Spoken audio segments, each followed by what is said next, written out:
Hey, how you doing? Justin here. Welcome to part 3 of my little mini-series on playing the major scale in thirds. In this session, we're going to be looking at pattern 4 and pattern 5, both of which have some pretty profound technical difficulties that you're going to have to work around.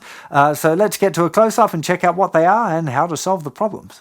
So here we are looking at pattern 4 of the major scale, playing it in thirds. If you play the scale just straight up and down, it would normally be like this. It would be the kind of most common fingering. Okay, sometimes you can add in that top note as well. That changes the amount of notes in the pattern, so it doesn't cycle if you're playing 16th notes. There's a lesson on that if you look at the major scale lessons on my website, why you might not want to do that. But some really interesting things happen when you start to play thirds on this particular pattern. The first part's all pretty straight. Now we're stuck somewhere. We'd have to do a funny jump with the little finger. Or do this, cramp up the hand there a little bit. Could do that and then a roll there with the third finger. So the fingering that I find most comfortable is this.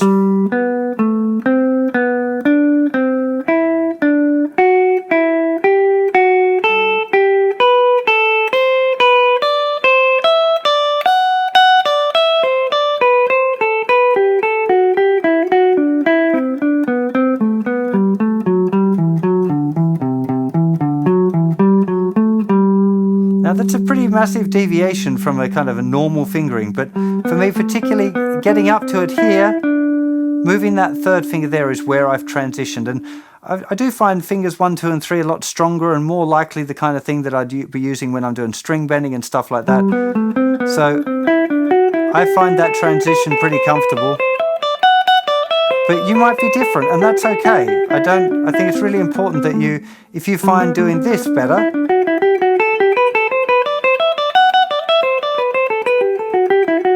there's nothing wrong with that either.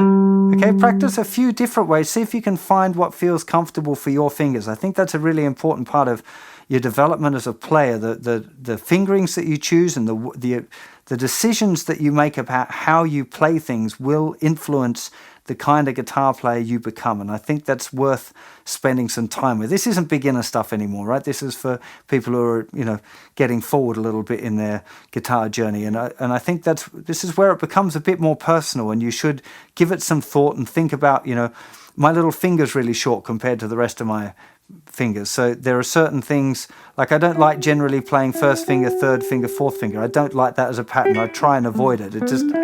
I find it awkward. I'll nearly always use second and third fingers instead, even if it's kind of a detriment to the smoothness of of how it looks. That's just what feels comfortable for me, and that kind of extends up into now. If we're going to have a look at, I'm going to stay here with G major now for pattern 5. So here's the scale.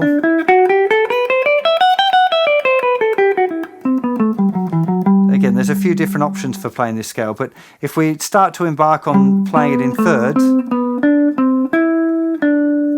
we've got this awkward jump here from the 12th fret of the 4th string to the 11th fret of the 3rd string. Okay, so probably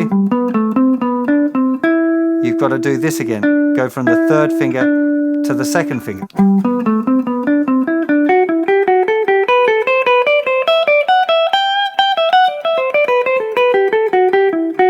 Again, same problem that we had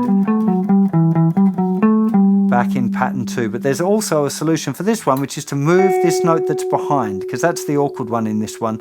If you move it forward to there, same note, just moved where it is.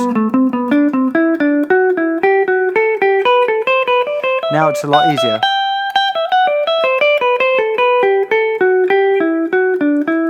Now I say it's a lot easier because I find that a really awkward kind of a stretch. I don't like using my third finger, little finger, especially when I'm this far up the neck. It feels awkward. For people with a normal length little finger, it probably won't be too bad, and that would be probably your preferred choice. But for me, that's just, it doesn't feel nice, and I'd probably just not play thirds in that pattern, which makes it sound bad, and if my ears are leading me that way, I will find a way around it, and I have practiced it, and I've put in the yards to try and get my fingers to adapt to these things. But the longer I play it, the more I think it's important to find the things that feel naturally good for you. And that's part of this journey I want you to explore, is to try and figure out, if you want to play that line, is it better to go back to that one? I'm trying to think if there's any other.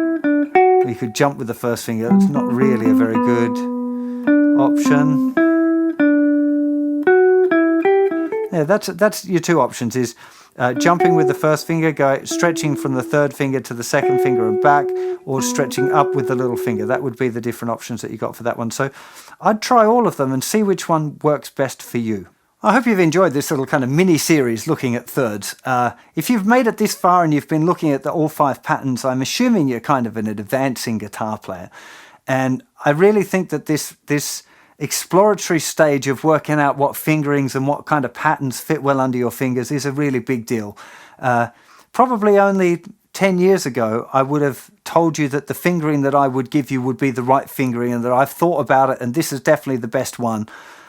But as I'm getting older, I'm realizing that the ones that I choose like that are the best ones for me, and they almost certainly aren't going to be the best ones for everyone else. So I'd like to give you my guidance and say, hey, these are the ones that work best for me, and these are the different options, and these are the things to think about. But I think that the end decision on stuff like fingering needs to be down to you. You need to try things out.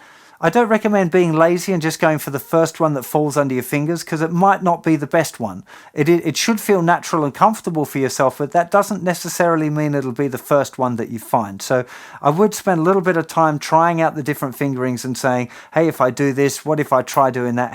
What other ways can I think of to do that? You might come up with something that I haven't thought about that makes it suddenly easier again. Maybe you change the tuning of your guitar, or there's lots of different things that you could experiment with to get around these kind of technical problems. And I think the exploring and the problem solving that you do in that part of the journey is really, really valuable, not just for playing the scale, but for all kinds of things, transcribing stuff.